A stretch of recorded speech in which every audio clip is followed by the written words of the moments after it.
Assalamualaikum warahmatullahi wabarakatuh.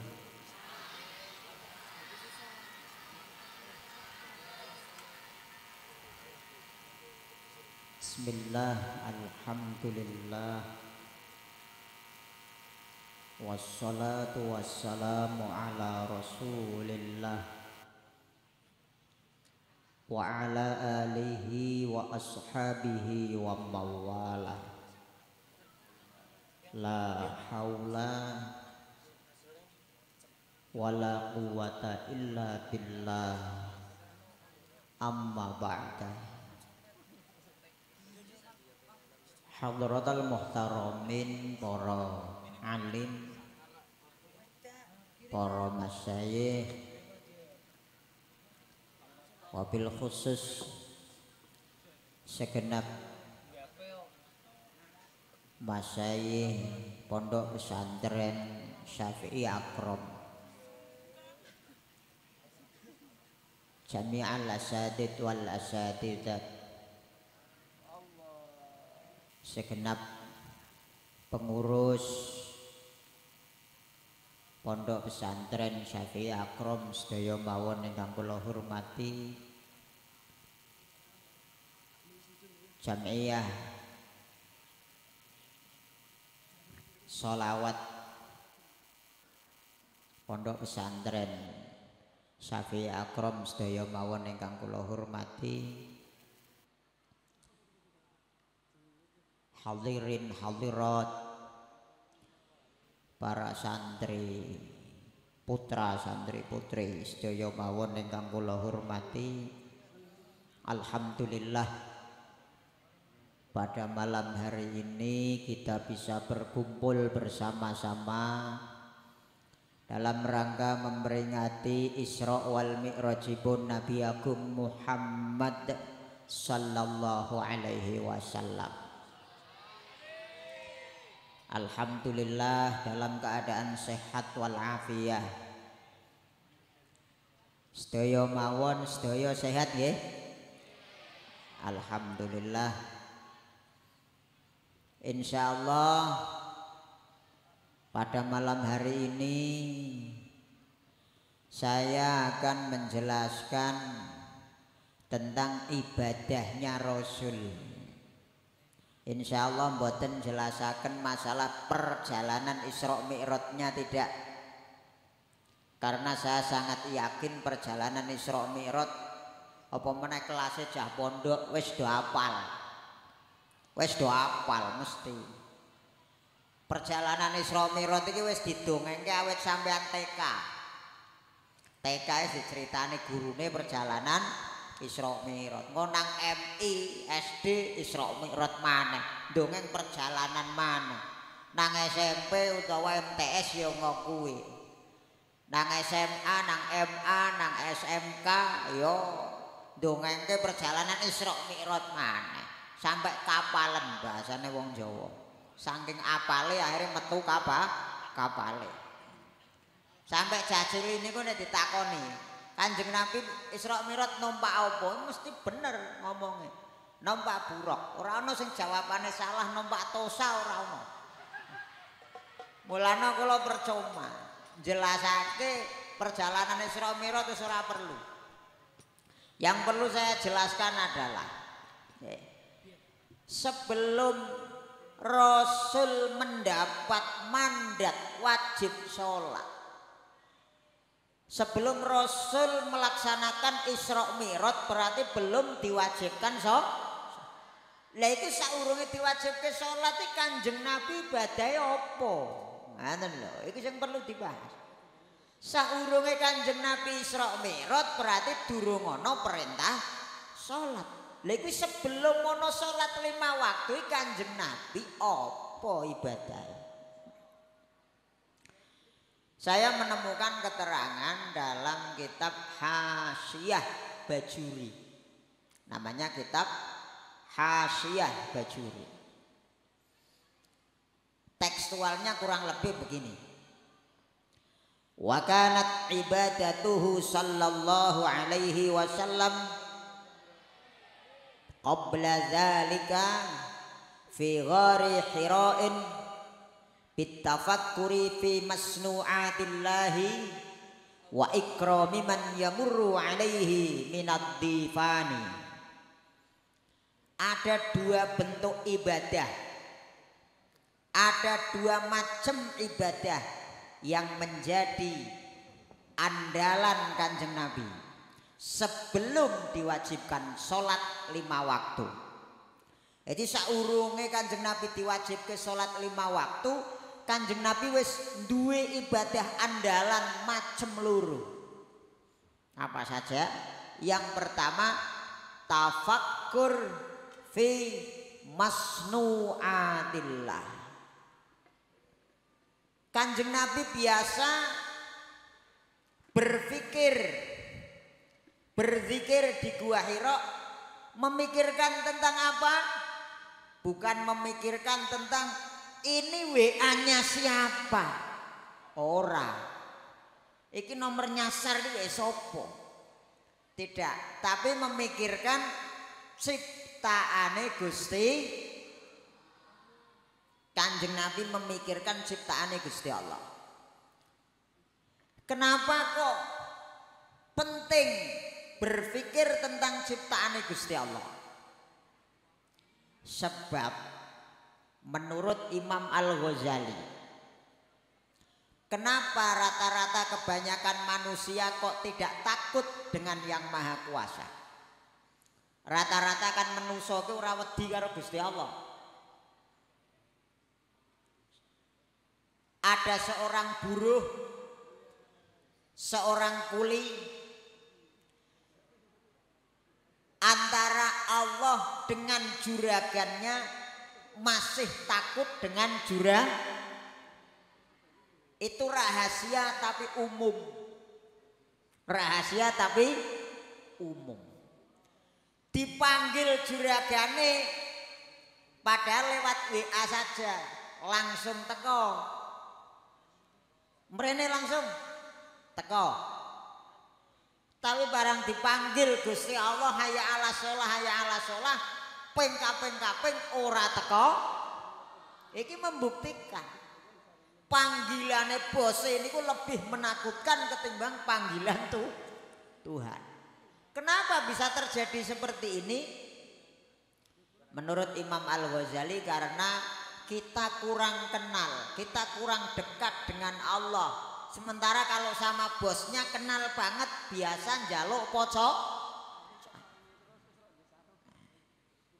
Mulane sampeyan isone diundang bose kok wedi temen. Aku reti wonge asale, aku kenal banget. Kae iki nek ora teko pisan kuwi dipecat temenan kuline. Wedi. Padahal Gusti Allah itu kehebatannya melebihi bosnya, enggak ada apa-apanya. Tapi nang apa ora wedi? Karena kita tidak pernah berpikir kehebatannya Gusti Allah. Mulane jarane Imam Ghazali, kita cari cara untuk bisa berpikir kehebatannya Gusti Allah. Makanya dalam Al-Qur'an itu dijelaskan ya ayyuhalladzina amanu ittaqullaha wabtaghu ilaihil wasilah. Kamu itu biar takut dengan Allah, caranya apa? Cari cara. Caranya bagaimana? Kita pikirkan ciptaane Gusti Allah, engko ngerti kehebatane Gusti Allah. Contohnya nang Quran, khalaqas samawati wal ard. Allah telah menciptakan langit, Allah telah menciptakan bumi. Maksudnya apa? Itu tidak sekedar kabar, tapi biar kita itu berpikir tentang langit, berpikir tentang bumi. Kalau kita berpikir tentang langit, kita itu takut dengan Allah. Karena tahu kehebatannya Gusti Allah. Contohnya pripun?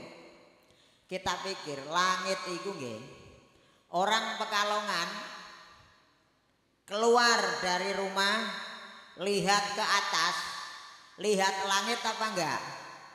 Lihat langit. Orang Jakarta lihat langit enggak? Orang Surabaya, luar Jawa, luar negeri, semua lihat. Artinya Berarti langit iku lho ombone ora karuan. Tapi aneh lho desaine Gusti Allah. Langit ku ombo dhuwur tapi anehnya satu pun tidak ada sokone. Cagake ora ono. Sampai awet mbiyen delok TV, nonton TV, ada berita, pernah enggak melihat telah ditemukan cagaknya langit di kota mana? Pernah? Tidak pernah. Dan itu tidak akan pernah terjadi. Makanya tukang batu itu tukang bangunan kalau memperhatikan langit tambah takut sama Allah. Asalnya itu insinyur kelas manapun kon gawe lantai loro rasa dhuwur-dhuwur kaya langit. Rasa ombo 3 kali 4 saja suruh buat tanpa ono cagake bisa apa ora? Ora bakal bisa. Kuwi sing gawe otok wis gepeng wonge. Kambrukan ora bakal bisa. Sampeyan masuk ke sebuah ruangan lantai 2 katakanlah. Cagake cilik-cilik. Iku Anda akan khawatir. Aduh lah iki cagake cilik-cilik kok ki lah iki nek ambruk priye. Padahal iku masih ada cagaknya, kamu khawatir. Lah langit ki luwih dhuwur, luwih blas ora ono cagake. Kenapa sampean tidak pernah khawatir? Nah, pernah dipikir enggak? Sampean kan selama ini pernah enggak dipikir, jangan-jangan aku sih turu langit ki ambruk.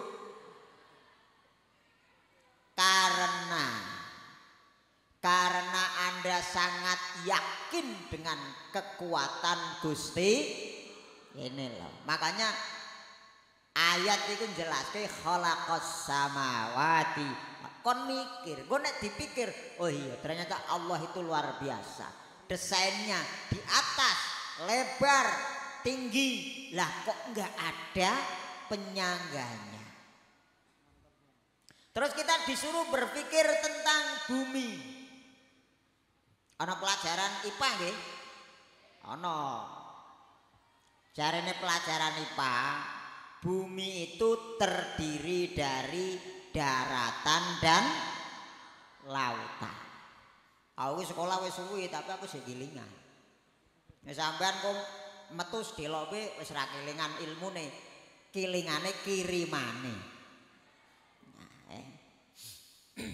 Bumi itu terdiri dari daratan dan berarti kita itu disunahkan untuk berpikir tentang ciptaan Gusti Allah, daratan dan lautan.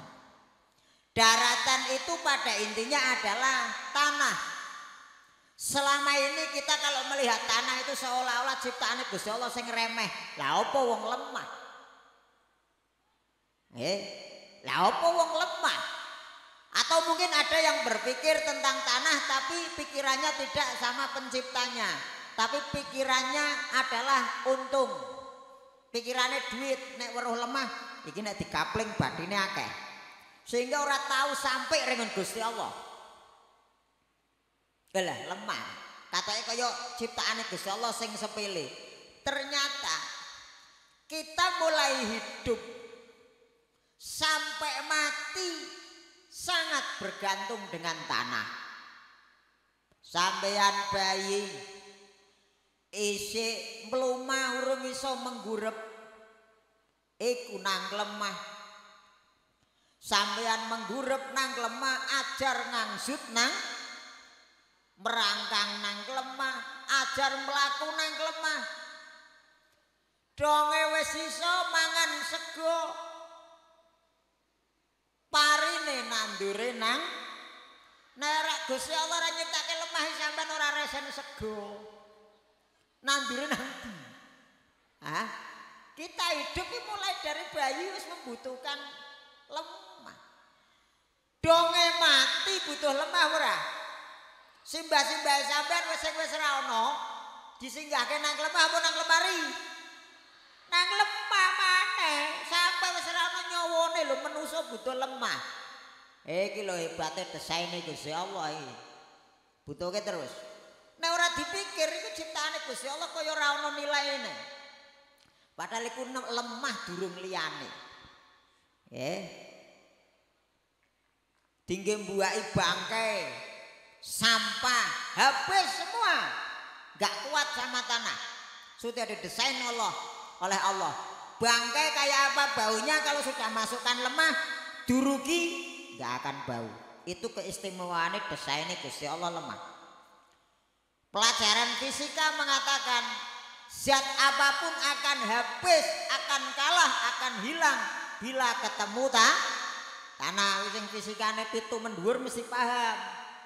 Sing fisikane remedi terus ora bakal paham niku kula ndongeng ngaten niki. Nggih. Nah. Sampeyan delok bledek petir kekuatannya kayak apa? Petir itu kalau nyambernya pohon langsung mati dia kebakar. Nyambernya elektronik, laptop habis. HP nggak kenal dia yang namanya petir. Mbok kuwi HP kredit cash yo candak kabeh.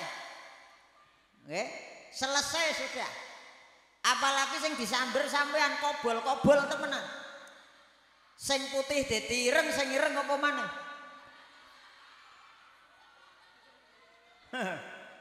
Orang ngandel cacaan orang ngandel. Tapi bledek petir niku lho. Nek nyambere lemah ora metu fungsine. Hilang kekuatannya, netral begitu saja. Iki lho Gusti Allah desain lemah. Sing ketika enggak pernah kita pikir itu koyok-koyok ciptaane Gusti Allah yang enggak ada nilainya. Lemah. Sampai orang tua kita, ibu-ibu, nenek-nenek, orang Jawa kalau mau membuat keluban godong kates, keluban daun pepaya, keluban godong gendul. Napa carane gendul? Gandal-gandul. Apa ana gandal-gandul kok guyu lucu men. Apa lucune gandal-gandul biasa atau menurutku? Daun pepaya mau dibuat makanan yang bisa dikonsumsi oleh ibu-ibu. Dikasih sedikit tanah. Didang daun pepaya.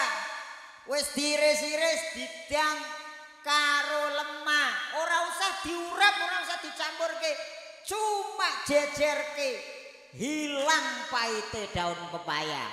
Zat pahite daun pepaya lenyap, mungsuh lemah, ora kuat. Makanya kalau kamu punya teman, punya saudara, punya tetangga, kok wonge pahite ora karuan.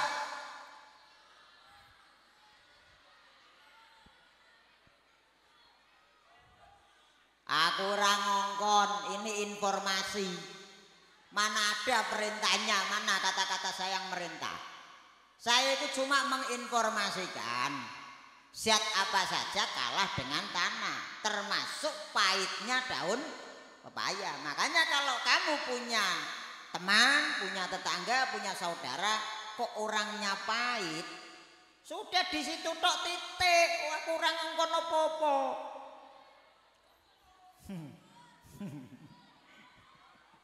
Kubur ngawur. Nggih, aja mok poyoki. Nggih, jangan diledek. Selesaikan dengan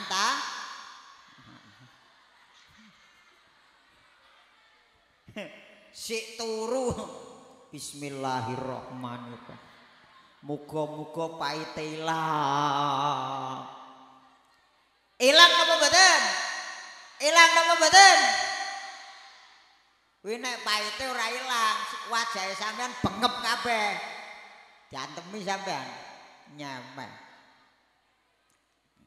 Kalau itu bukan zat, itu watak lain. Nah, zat dengan watak itu beda. Itu kepribadian. Nah, niki lho. pentingnya kita bertafakur, pikir-pikir. Makanya itu menjadi ibadah andalannya Kanjeng Nabi. Yang kedua,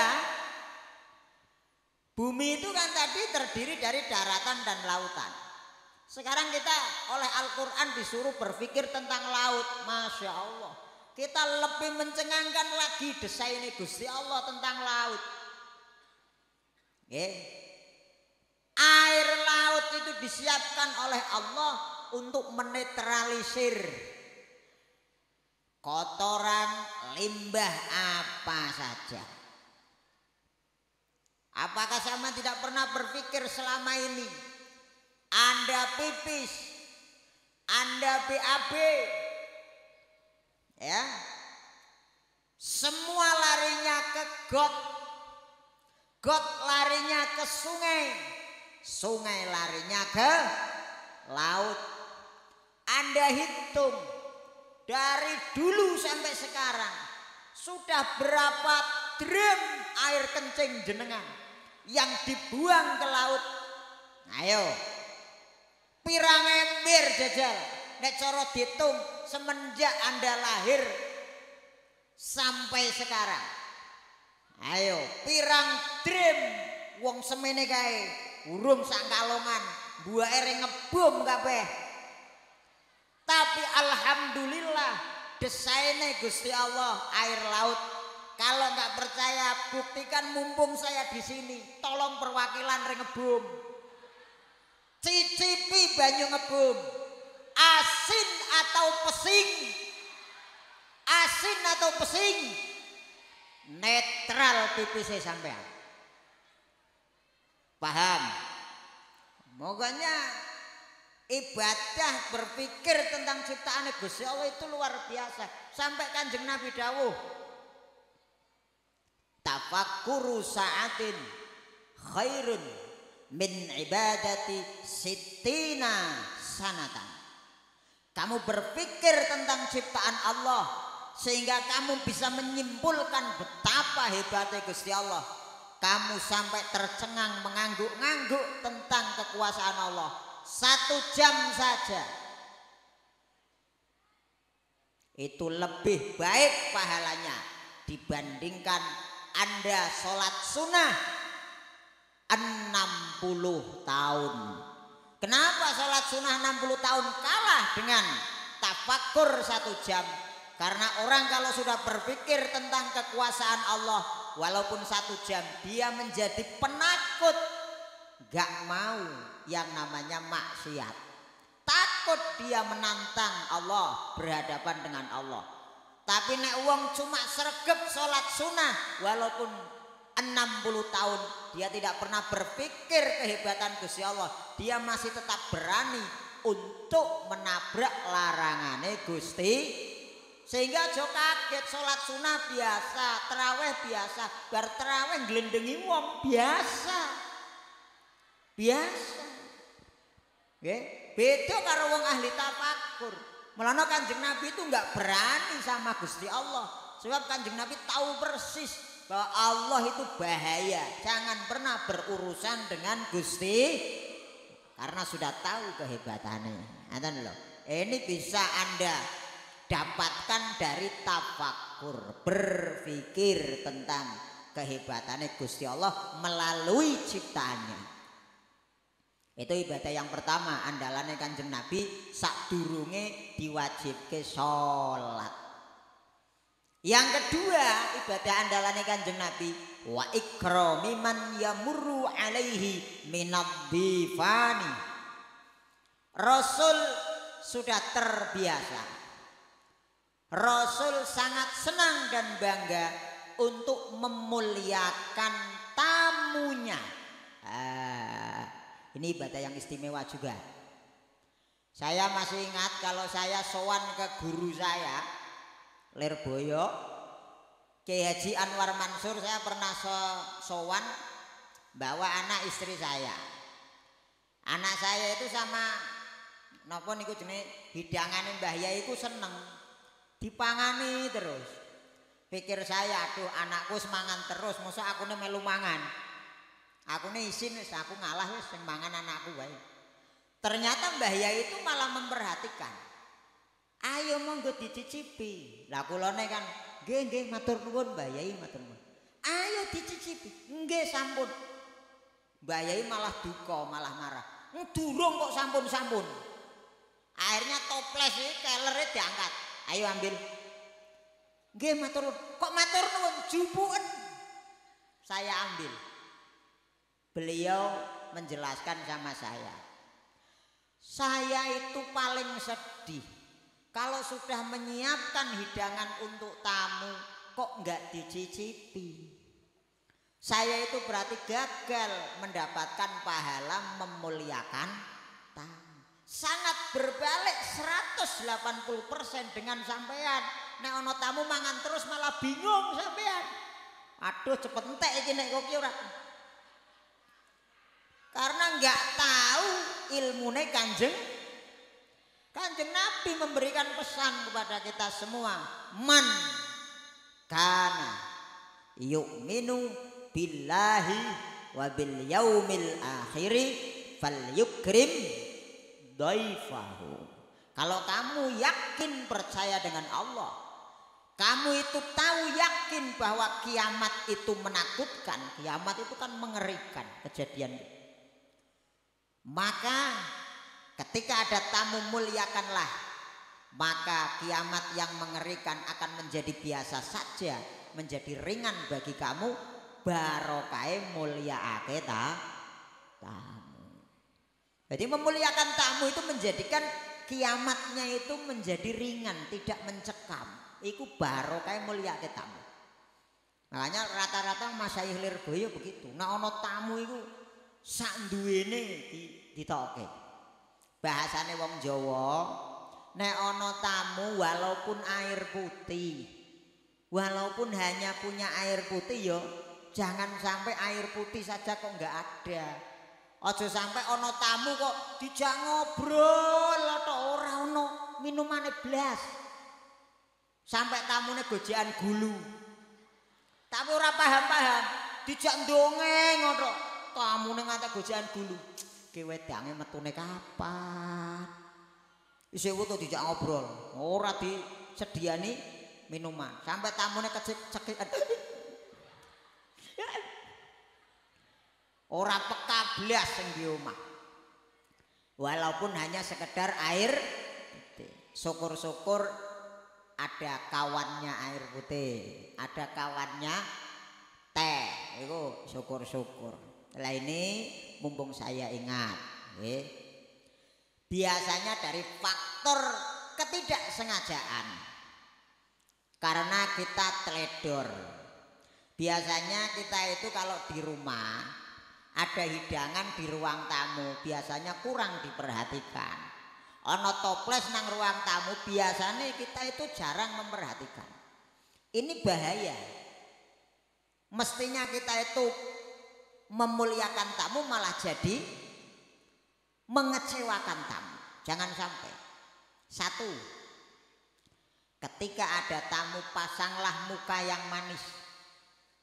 Ya, meskipun kamu masih ada konflik di keluarga, ketika kamu masuk ke ruang tamu, sampean harus senyum, walaupun senyumnya terpaksa. Karena tamu itu orang lain. Ketika Anda memasang wajah yang masam gak enak, jangankan mau nyicipi hidangannya, dia menjadi gak enak rasanya. Nah, pasang wajah yang sumeh, sumringah. Piyambakan apa? Monggo. Napa wontene ayo dicicipi. Monggo kok adoh temen iki pacatane. Monggo wet yang jeruk. Iki jeruk temenan aseme polo. Ya bener wong jeruk. Nggih. Nek teh manis ya manis. Iku ora salah iki sing gawe jujur pol iki jujure wonge. Ya. Anak-anakku yang tercinta.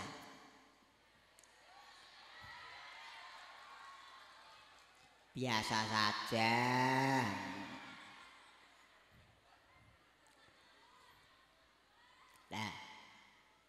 Jadi biasanya yang kedua ini yang pertama pasang muka yang menyenangkan. Biar tamu itu merasa dimuliakan, dihargai. Walaupun hidangannya itu enak-enak, kalau sampean wajahnya saja sudah wajah tidak mengenakan, tamu itu rasanya gimana? Yang kedua, tempat hidangan tamu, katakanlah toples apa, itu diperhatikan masih ada isinya apa enggak.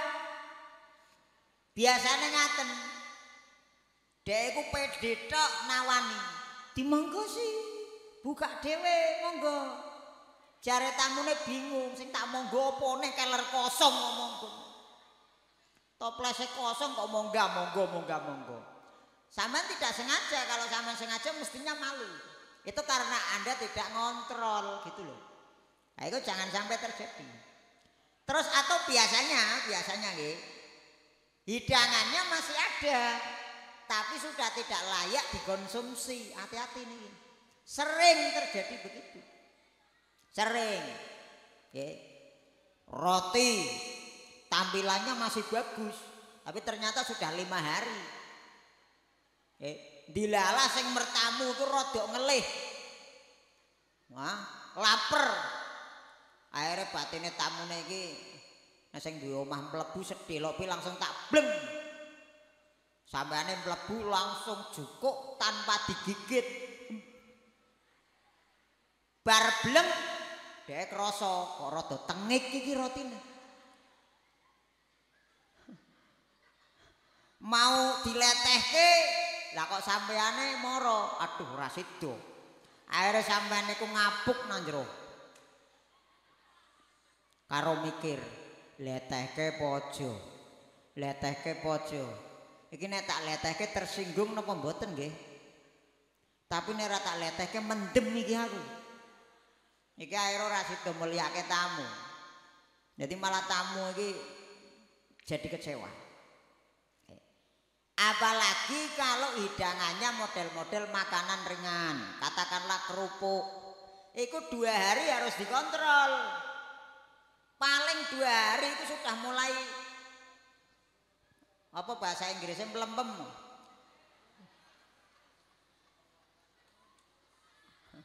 Apa mas?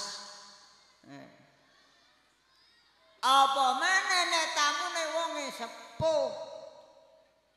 Jadi nek kerupuk kira-kira dicokot kok wis ora muni. Kalau digigit kok sudah nggak berbunyi, singkirkan dari ruang tamu. Iki nek tamune sepuh, giginya tinggal 2. Koyok gawang lapangan sepak bola kae. Mesakaken. Begitu dicokot ora iso nggak bisa ditelan. Lah mau ditelan gimana wong nempel nang untu kok. Akhirnya sampean ngejak dongeng iku ora semaur. Mbah, dari rumah jam berapa? Mbah, ora semaur. Ya enggak bisa respon, masih sibuk. Nempel nang untu. Masih senam lidah.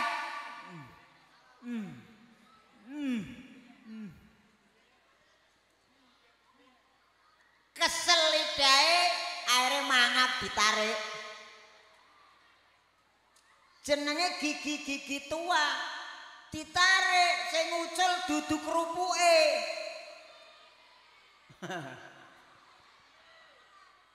Iki sampean ora mulyake tamu.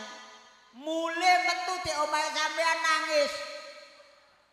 Selama ini saya masih sedih. Gigi-gigi saya yang dulu sudah hilang tinggal 2. Gara-gara kerupuk melempem saiki kiri siji.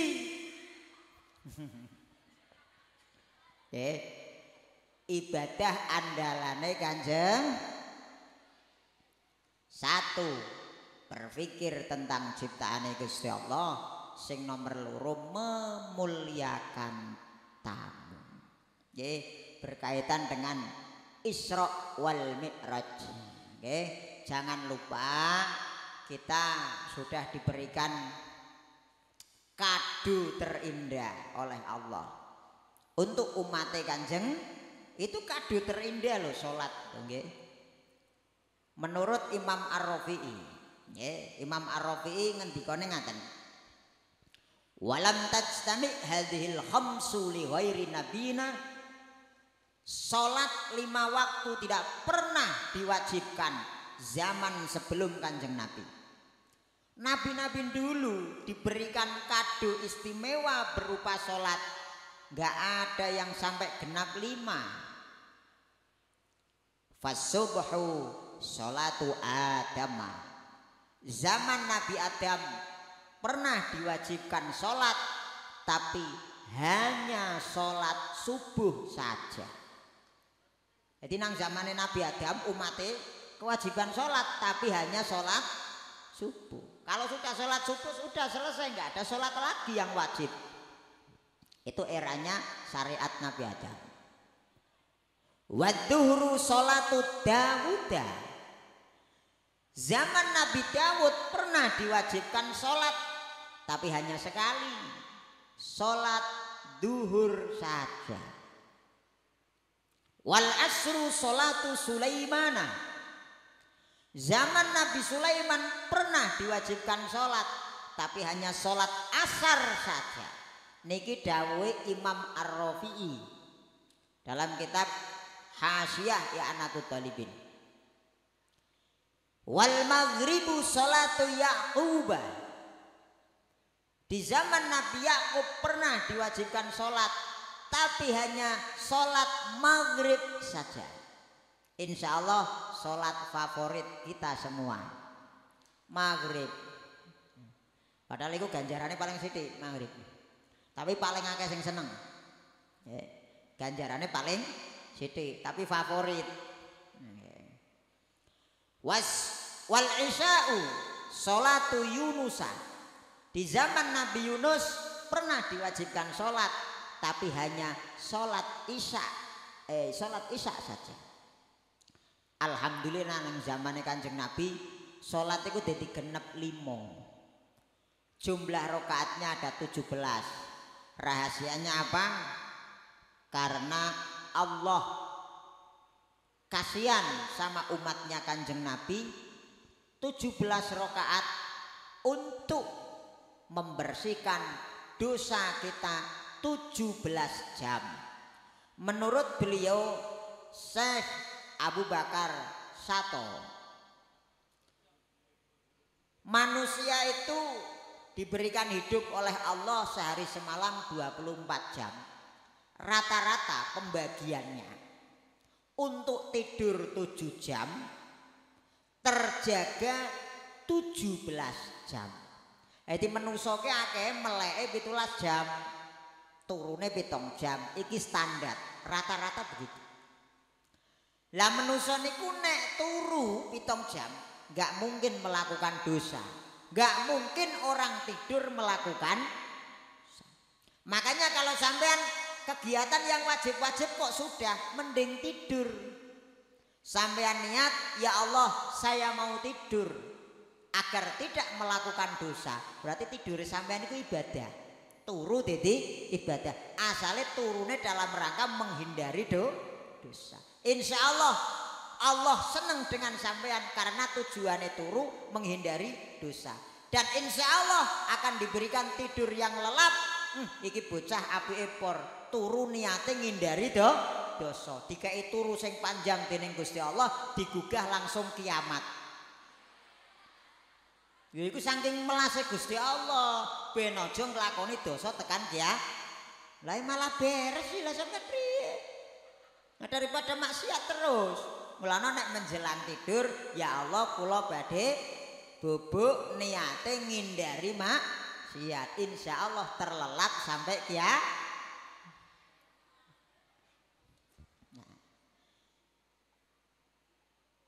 Meleke karena tidurnya 7 jam, meleke 17 jam. Lah manusia ini kalau melek potensi nglakoni dosa. Manusia niku nek melek berpotensi melakukan dosa. Kejahatan, dosa apapun pasti dilakukan ketika melek. Ya. Wong maling ki melek apa merem? Melek. Nek sing dimalingi merem. Tapi malingnya melek. Wong tukaran melek apa merem? Itu dosa itu mesti melek kabeh. Makanya ketika meleknya 17 jam disiapkan oleh Allah 17 rakaat. Bahasane Sayyid Abu Bakar Sato faja'ala kula sa'atin rakaatan jabron 5 yaqa'u fiha minat taksir. Allah menyiapkan 17 rakaat, setiap rakaat untuk membersihkan dosa 1 jam. Melek 17 jam disiapke pembersih dosa 17 rakaat. Makanya jangan coba-coba mengurangi 17 rakaat karena itu bisa membersihkan dosa. Kurang dari 17 rakaat bahaya, bisa tersisa dosa. Syukur-syukur sampean bisa menambahi sunnah rawatib, qobliyah badiyah dan yang lainnya. Mudah-mudahan bermanfaat bagi kita semua. Kurang lebihnya saya pribadi mohon maaf yang sebesar-besarnya. Ihdinas siratal mustaqim. Wassalamualaikum warahmatullahi wabarakatuh.